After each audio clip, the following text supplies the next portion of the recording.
For the last couple of weeks, we've kind of been talking about the two world views that seem to be in opposition, and from the ancient Vedic text is kind of where we were working. And you have the world of the materialist, which says matter is it, everything is just matter evolving, and consciousness is a byproduct of this evolution of matter, and that's really all there is. And the only things that can be known are those things that we can perceive through the senses, to weigh, to touch, to feel, those kind of things.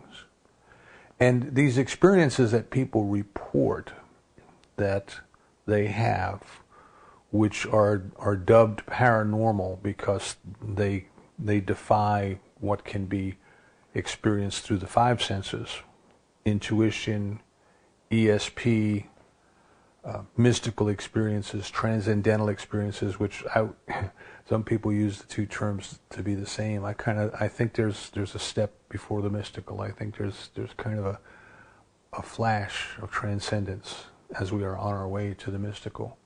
But nevertheless, the materialist would deny that those things are real. They are illusions. They are things that cannot be weighed, measured, touched, reproduced under laboratory conditions. All those different arguments, and therefore they are ignored. If they are real, there's no way of knowing them, so why bother looking at them? That's kind of an agnostic view. Or they are simply not there. They are simply delusions of mind, and not to be given any credence. And then we had the view of the ascetics, who believed that everything was spiritual, and that which we call matter or the physical was the illusion, and it shouldn't be given any credence. And it seemed that if you look at two opposites, two polar opposites, they are probably, I would say, two sides of the same coin, in that each agrees that the other is wrong or an illusion. And you see that reflected today in the opinions of the world. It's very polarized in the world today. That my way is the right way, your way is the wrong way, and the flip side is just the opposite.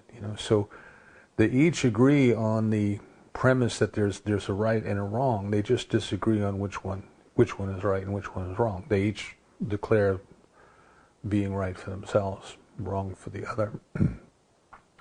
And what we started to get into last week is that in our growth and in life, and as we look at things, that there comes a time where the seeming pairs of opposites, the two extremes,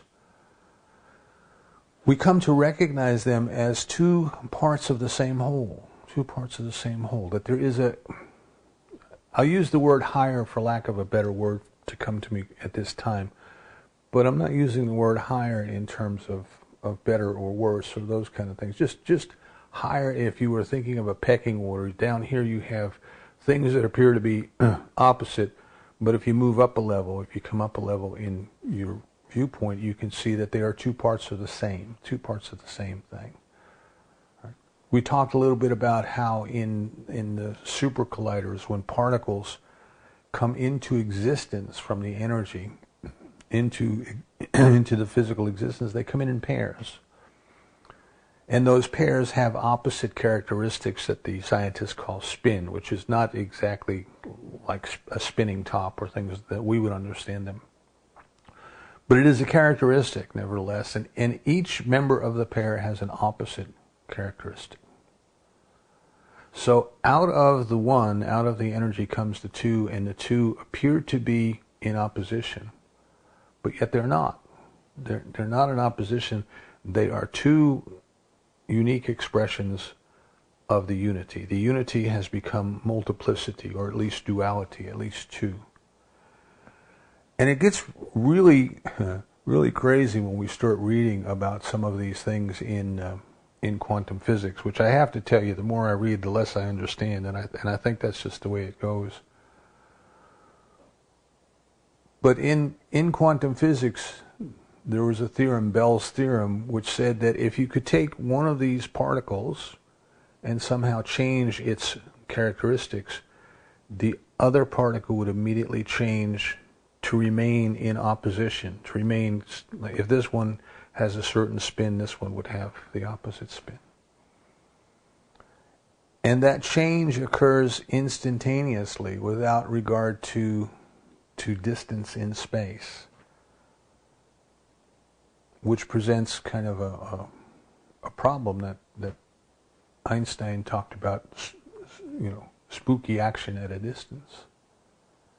We take these two things and put them one on each on the other side of the universe and change one, the other one instantaneously changes. And there's not an understanding of that yet. The evidence suggests that yes, it's true, but how it works, it's not known.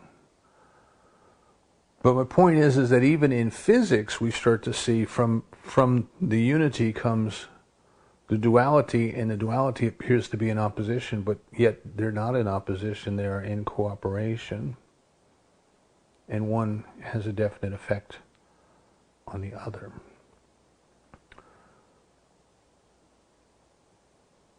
So what naturally comes when we start to explore these deep questions of life, the deep questions that tend to come to us are, well, who am I?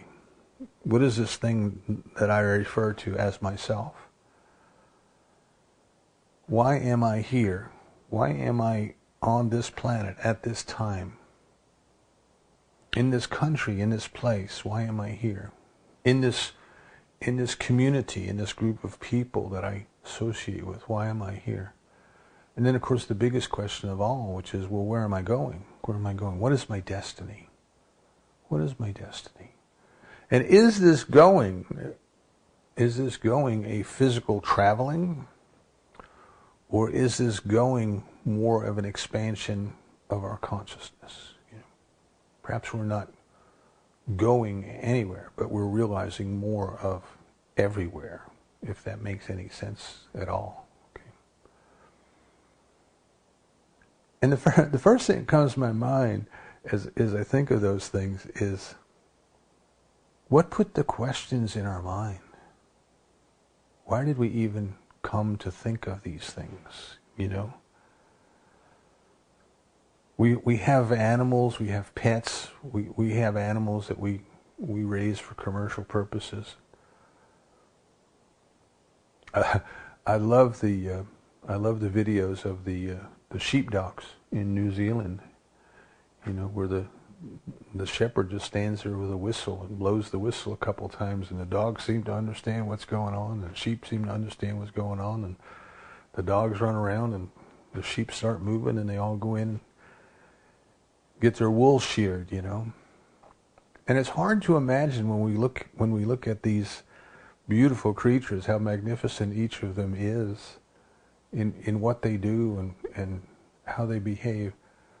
But we don't kind of get the sense that they ever ask, well, why am I here? Where am I going? What is life all about? I amuse myself sometimes with these things that come up. Can you imagine the shepherd goes and opens the gate and blows the whistle, and the dogs come up and say, but who am I? Why am I here? Where am I going? They just live. They just beautifully express life. They just do the things that they've learned to do. They do the things that kind of they've been bred, to do. And they seem to be having fun with it. They seem to be enjoying it. At least the dogs are. I don't know about the sheep, but the dogs certainly are. So the creatures of the forest, the creatures of the air, the creatures of the sea, as far as we know, don't seem to contemplate these things. There are some creatures that have a higher intelligence that we can speculate that perhaps they do. We can see, for example, in the way that elephants behave and in the way that dolphins behave, we can see that there may be even more going on inside their consciousness than ours. We don't know. But the question that comes to my mind is, what put that question in our consciousness? What is it about us that causes us to even contemplate the importance of that question? Who am I? Why am I here? Where am I going? So we said, in the materialist view, there is no answer to those questions other than matter. We are here because our parents had sex. We are an illusion called consciousness that just happened as matter evolved. And when our bodies die, that illusion ends. It is just that simple. Everything is matter, and everything that appears to be life is just something that somehow came out of an interaction of matter. So there's no point in asking these questions, because there is no answer to these questions. The answer is no. None of that's true.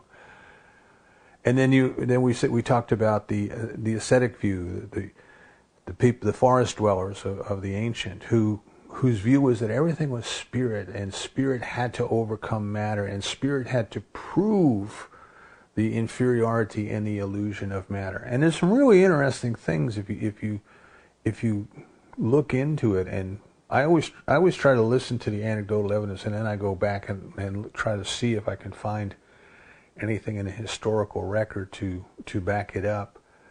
And you hear things, reports of yogis who have been able to stop their heartbeat for prolonged periods, who have had their bodies physically buried underground for long periods of time, longer than the oxygen supply could last, for example.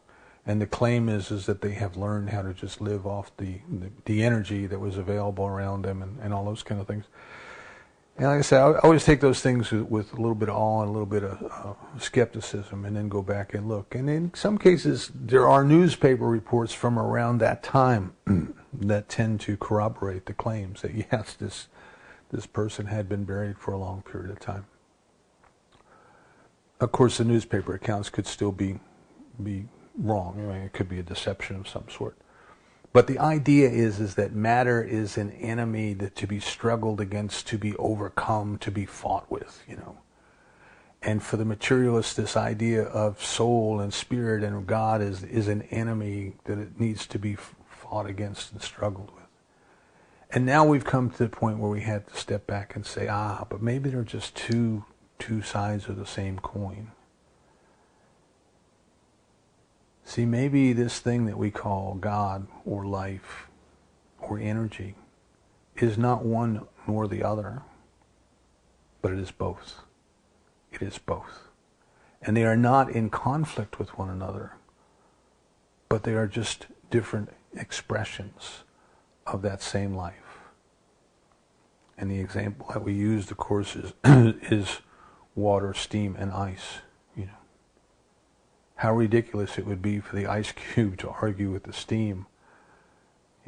I'm better than you, or I'm what's real and you're not.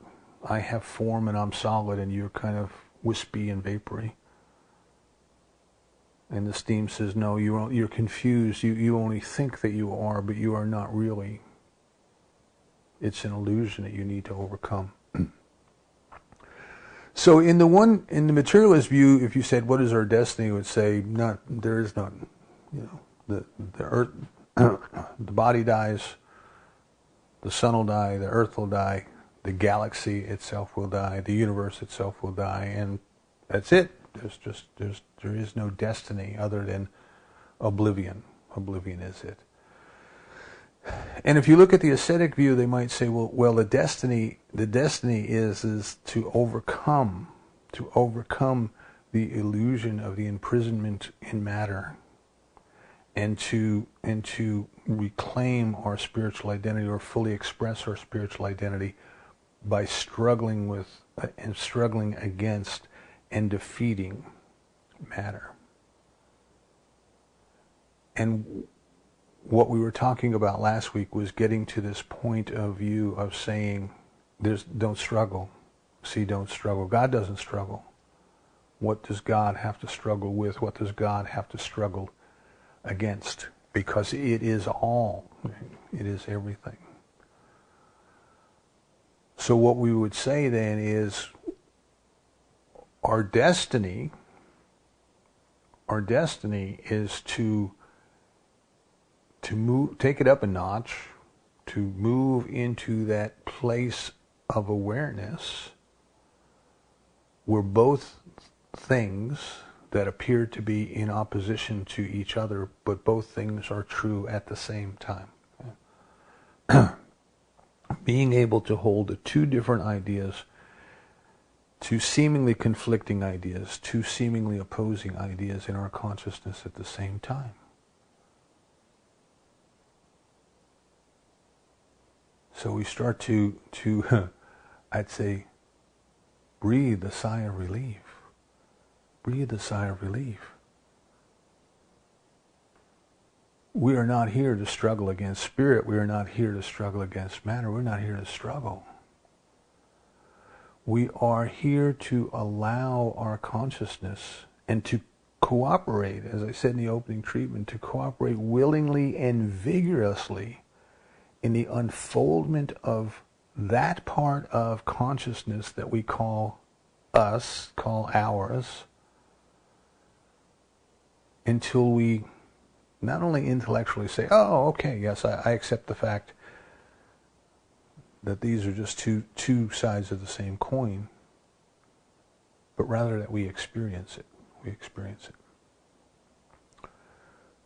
So there's a couple things that we want to come to today to bring us, hopefully, to the awareness of what our destiny is and how to get there. How to get there. Or at least how to cooperate in getting there. So we look then at this evolution of matter into life.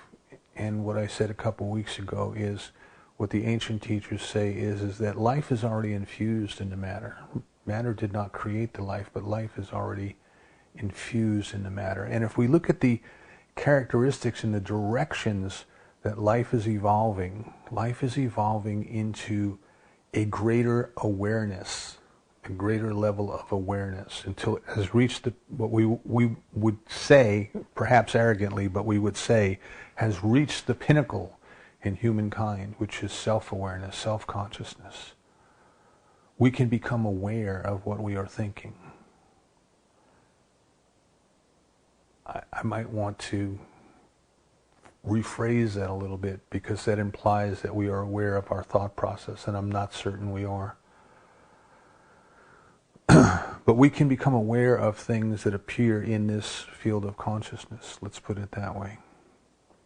And we can analyze them and we can think about them. One of my favorite meditations is an analytical meditation where when a thought comes up, we just simply observe it and say, oh look, a thought.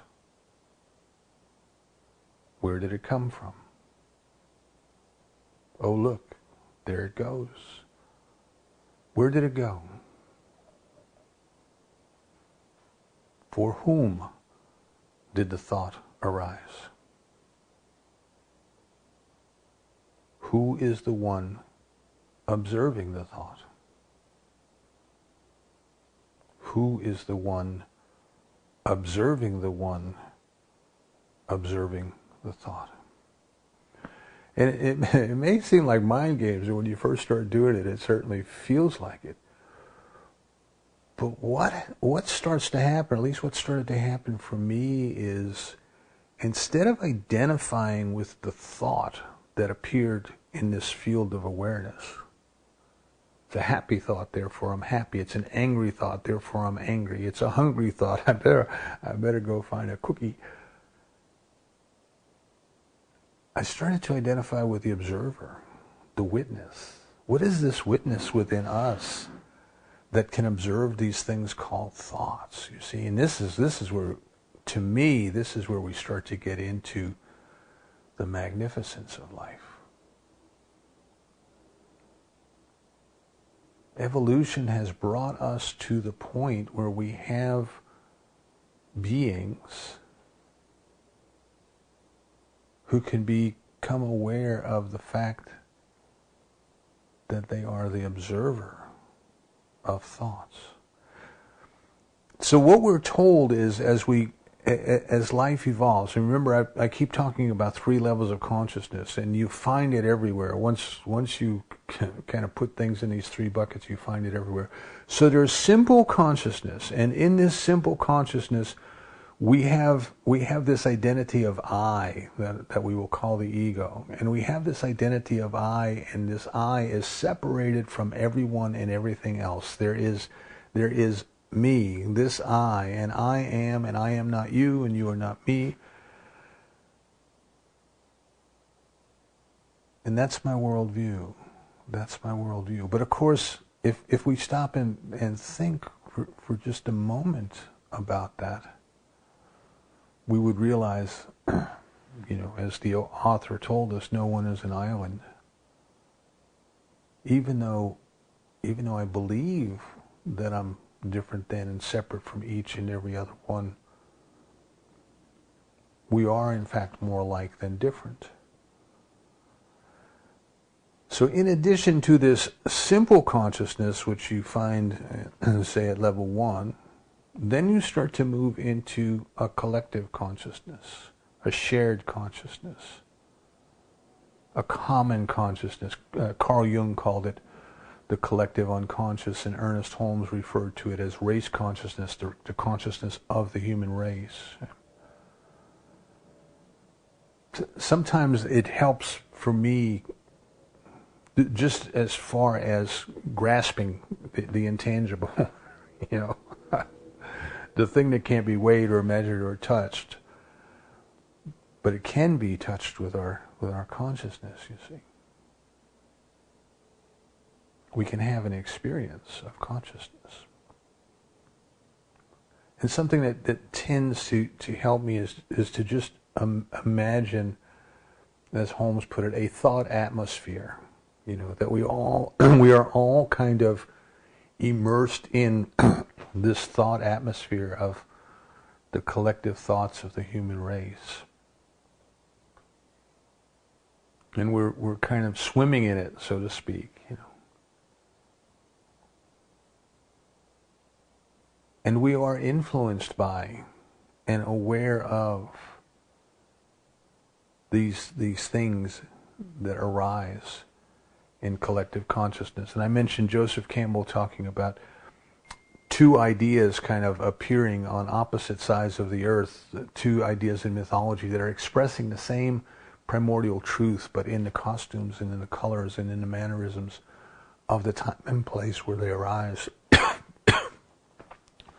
Carl Jung, in Man and His Symbols, was talking about people from all over the world dream and have similar symbols, and the symbols, when interpreted, have similar meanings.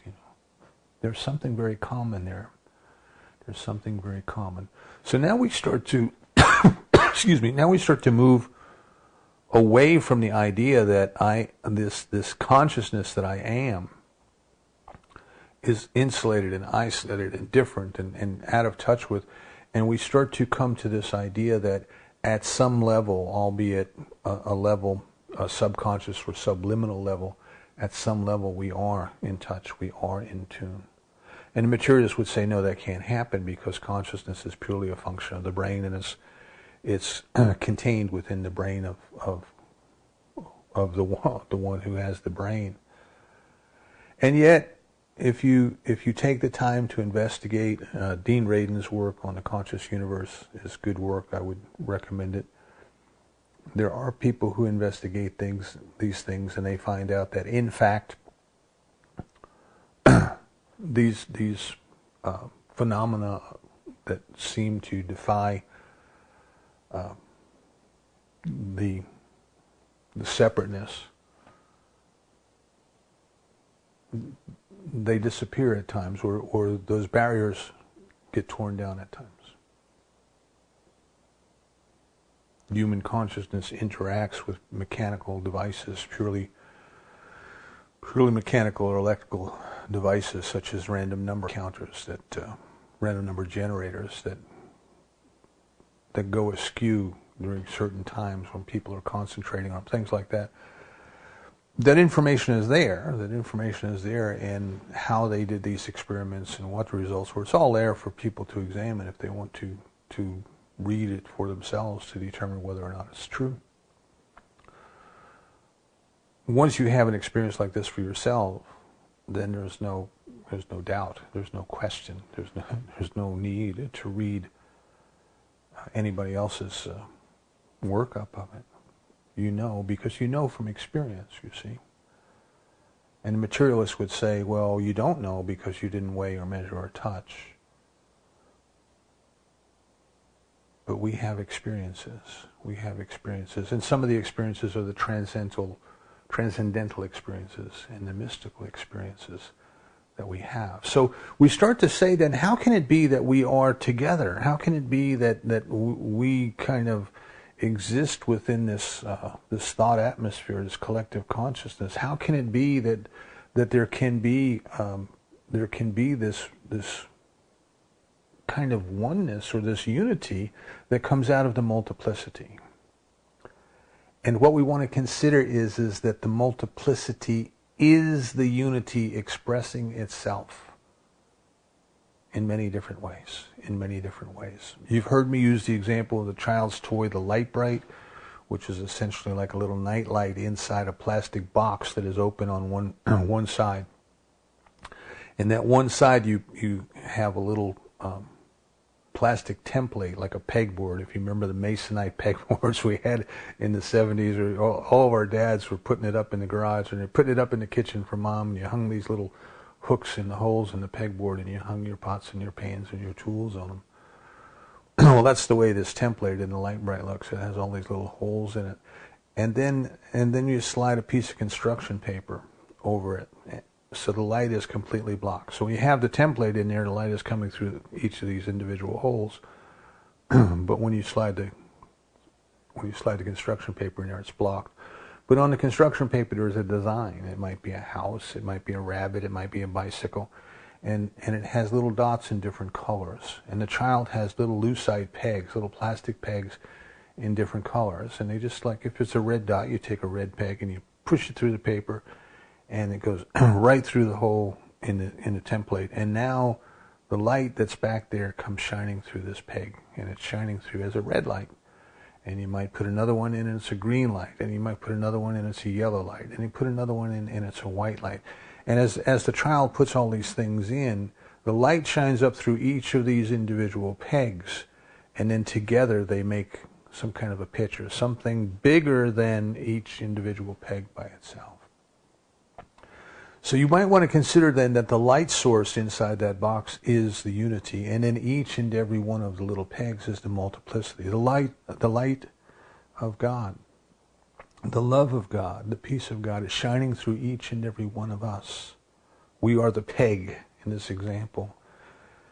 And in the beginning we think, well, hey, I'm a peg all unique to myself. But then we start to say, but together, none of us brings our own light to the table. We are each allowing that one light, that one life, that one truth, that one beauty to shine through us. And we are connected. We appear to be multiplicity, but we are unity expressing itself as multiplicity. And no matter how many pegs we put in that paper, we never exhaust that light. The unity is the unity is the unity. So now we start to come to think, well, the place where the materialist and the ascetic come together is back in that light somewhere, you see. That's where we came from. It's like in the super collider, where did the particles come from? In our example, we come from this life source, this light, this thing that we call God. And it is in that place that these two appearing opposites exist, and they exist for purpose.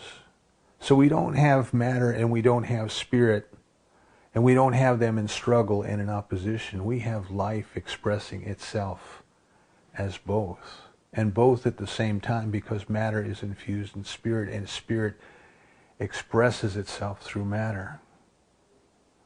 And now we start to say, so this life then, this life that we have here, that each and every one of us has come here at this place, at this time, what might our destiny be? What might our purpose be? What is it that we are to do? We are to discover more and more every day, more and more of what the magnificence of that one life expressing itself through us and through each and every other person is.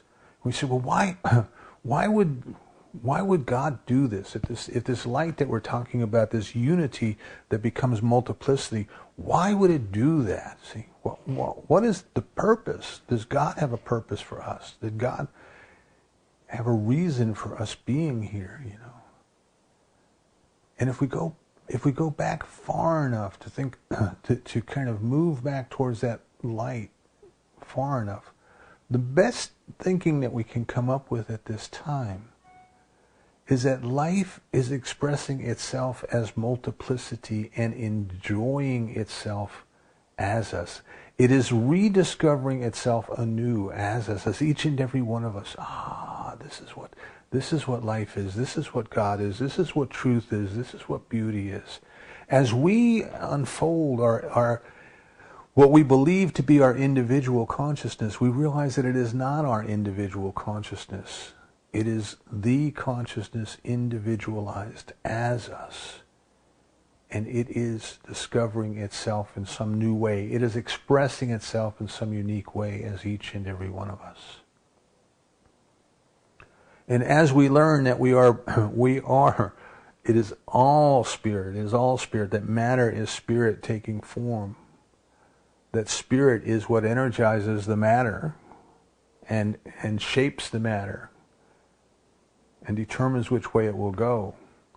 Then we start to understand cooperation instead of struggle. Right? So even in quantum physics, when we were reading the book, The Physics of God, a couple of weeks ago in the Wednesday night class, even as we look at that, there's this debate within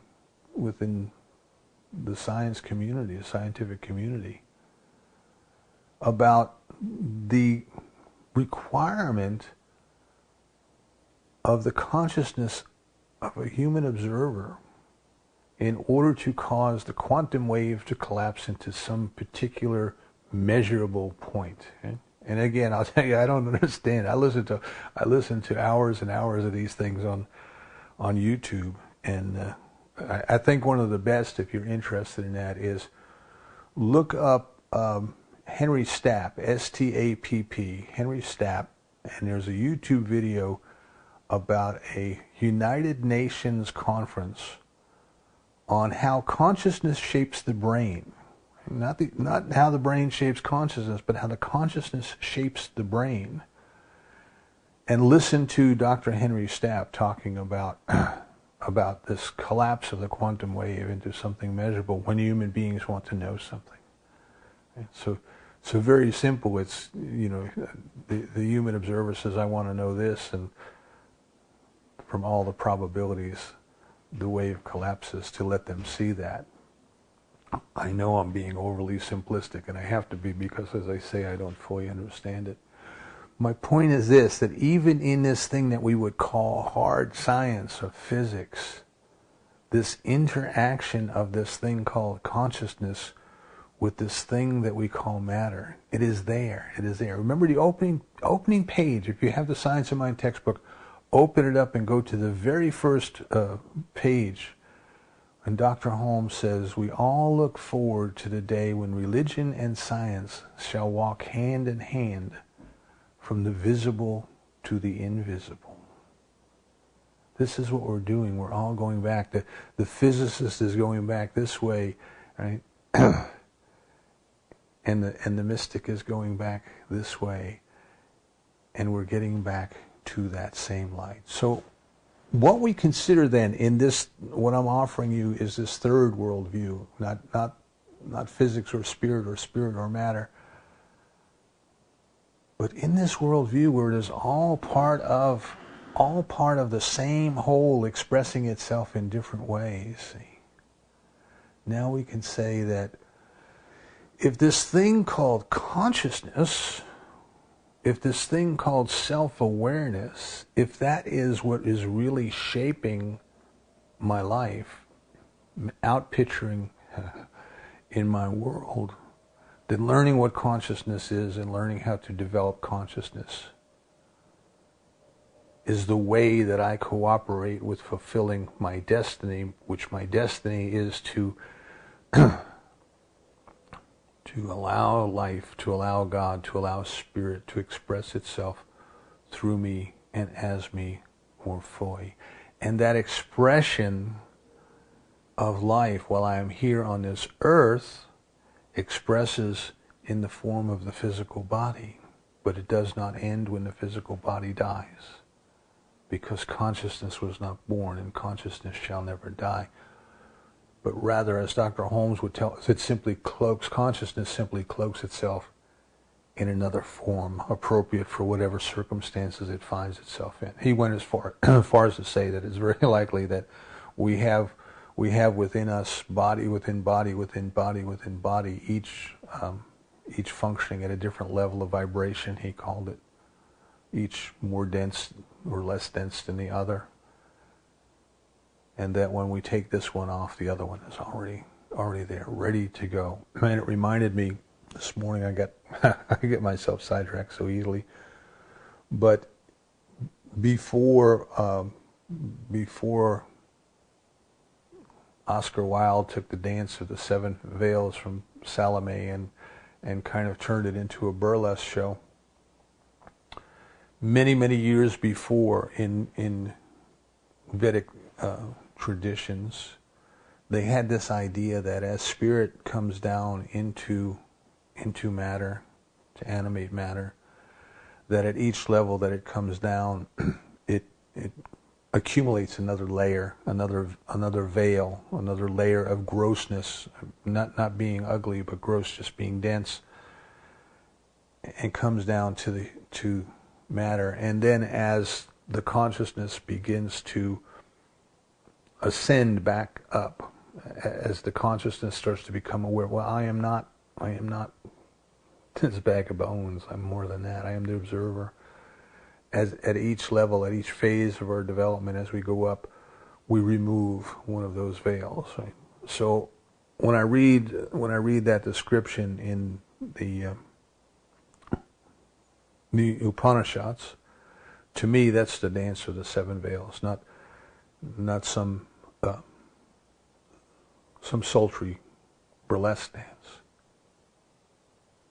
But we are releasing layer by layer our identification with, in our belief that we are that being the physical body, that being matter.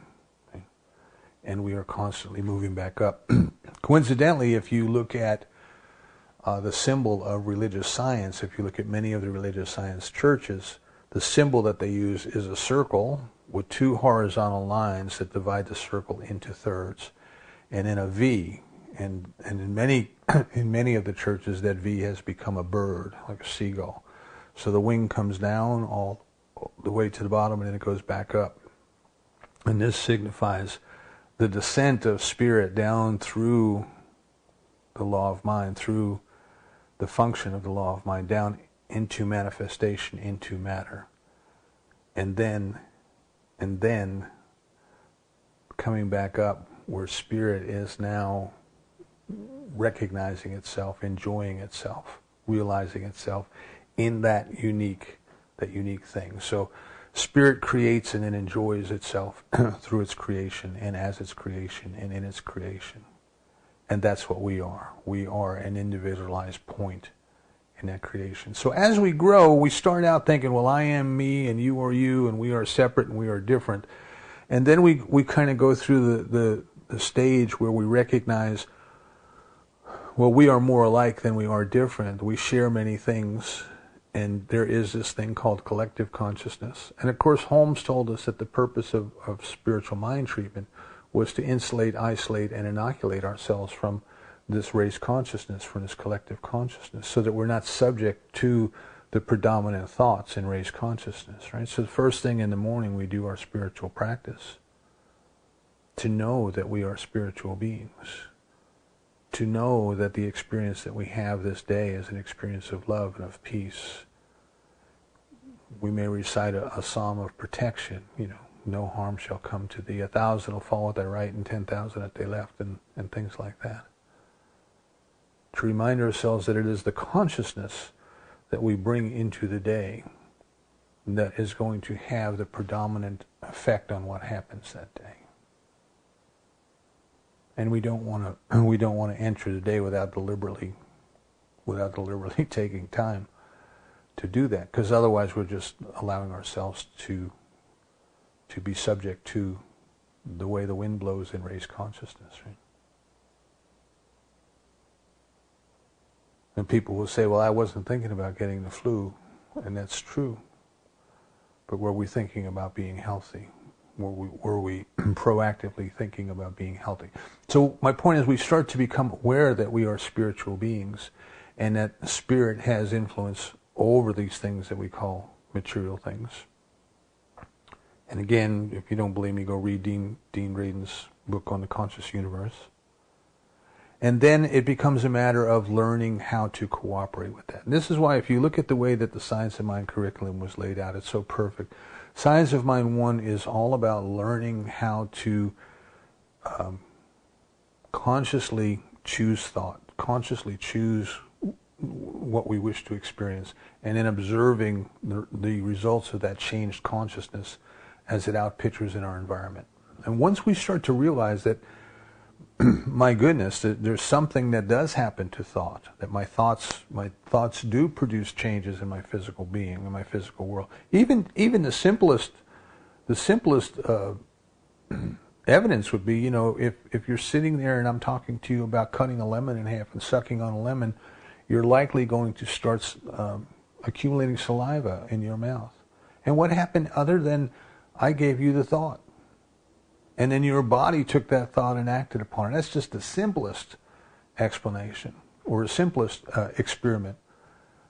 And then as you start to work more and more, and you start to realize that yes, my predominant thoughts, yes, my taking my time to choose my intention for the day has an impact on my life, then you start to wonder why. I wonder why. Why is that so? So at first we get involved and say, well, this is kind of like magic, I can make stuff happen in my life. But after a while, the fun of magic wears off, and we start to say, who am I that God is mindful of me? And then we start to realize that we are part of that unity. We are the unity in multiplicity. And what our destiny is growing every day in that awareness of giving every day, giving spirit the opportunity to live as fully as it can through us this day, to surrender to its playfulness, to its joyfulness, to its lovingness, and to allow ourselves to grow. And then what we find is, we find two things. First of all, sometimes when we get involved in a teaching like this, our first tendency is, well, how do I go out and rescue all my friends and family, because they really need to hear this? And the answer is you don't, because if you think you got to go rescue people, you don't have it yet. It's like the oxygen mask on the airliner. You got to put yours on and get yourself taken care of before you're ready to go out and help anybody else. And then what you find is you don't have to go out and help anybody. That just by your example, just by your change, just by your coming into a more enlightened state of life, that people will come to you and say, well, there's something different about you. What is it? Tell me about it. And they're the ones that you share with. They're the ones that say, well, I don't know if it'll work for you, but here's what worked for me. But I've come to learn that we are not just bag of bones running around here, nor are we souls who need to pretend that the flesh isn't real. But we are spiritual beings learning how to live at this level of seeming duality, which is not a duality at all. And then we keep moving up a notch. We keep moving up a notch. We keep moving up a notch. So I invite you this day, then, I invite you to kind of do some self-reflection. Ask yourself, am I overly committed to the idea of the reality of matter? Am I overly committed to the idea of the unreality of matter? Am I committed to the idea that I am an individualized expression of the beautiful God who created me? And that my destiny is to discover more of that every day so that the divine can discover more of itself in some unique way through me every day. And am I willing to do my spiritual practice, to take the time to go within, to be still and to know, to be still and to know. The writing over the doorway to the temple for the oracle at Delphi had one maxim there, and it said, know thyself. And if we truly come to know ourselves, and we truly come to know that we are an individualized expression of God, Dr. Holmes tells us that we're not going to find God any place other than inside of ourselves. That's where we find everything. Even the things that we weigh and measure and touch, we experience the readings of the scale within ourselves. So we want to dedicate ourselves then to each and every day, just be a little bit lighter expression of love. Look around us and find the love where we can find it. And when we find consciousness, human consciousness, that is functioning at what appears to be a dysfunctional level, just recognize that everyone awakens in their own time, in their own place. We do what we can do, which is to develop our own consciousness, and as we do that, we in some way help all of consciousness to move forward. Take some time and go someplace where you can be still. Reflect upon the things that you've heard over the last few weeks, and ask yourself the tough question. Not what is it that I would like to believe? What is it that I think I believe? What is it that the way that I am living my life says about what I truly believe? What I truly believe. For the way that we behave reflects our deepest beliefs. I invite you to discover the magnificence within and to let it out more fully. And so it is. Let's